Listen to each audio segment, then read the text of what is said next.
جس وقت روح قبض ہوئے گی، سورت کا نام سورت الفجر ہے، 23واں پارہ اللہ تعالیٰ کے فرشتے آ جائیں گے. یہ جو تعریفیں کر رہا تھا بڑا مطمئن ہو کر بیٹھا ہوا تھا، خیر ہے اللہ نے لیا ہے. تو اللہ تعالیٰ کے فرشتے آ کر کہیں گے یا ایھا النفس المطمئنہ ارجعی الی ربک راضیۃ مرضیہ فادخلی فی عبادی وادخلی جنتی. اے مطمئن جان، بڑی مطمئن تھی، تیرا بیٹا دنیا سے جاتا تو مطمئن ہو کر کہتا الحمدللہ، تکلیف آتی تو کہتا الحمدللہ. بڑا اطمینان والا تو انسان تھا.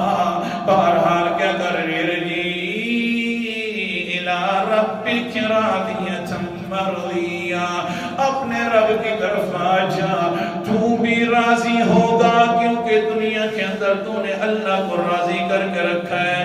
آج اللہ تجھے راضی کر کے چھوڑیں گے.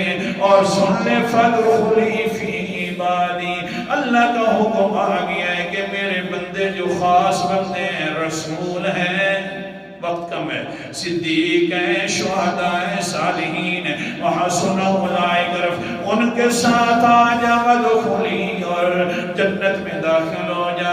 اللہ اکبر کبیرہ. جب جنت تک پہنچ جائے گا، سنو سینا سورت کا نام سورت رعد ہے، 13واں پارہ ہے. اوپر سے اللہ تعالیٰ کی طرف سے کیا انعام آئے گا؟ پہلا سلام علیکم بما صبرتم فنعم عقبی الدار.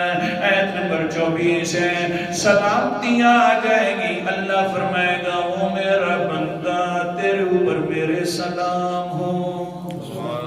بما صبرتم، جو تو نے صبر کیا تھا، صبر کے ساتھ تعریف بھی کرتا رہا. فنعم عقبی الدار، گھر دنیا کا چھوڑ کر آیا ہے، اب اچھے انجام اور اچھے گھر تک پہنچ گیا ہے. اس طرح کا گھر تجھے اور کہیں سے نہیں ملے گا.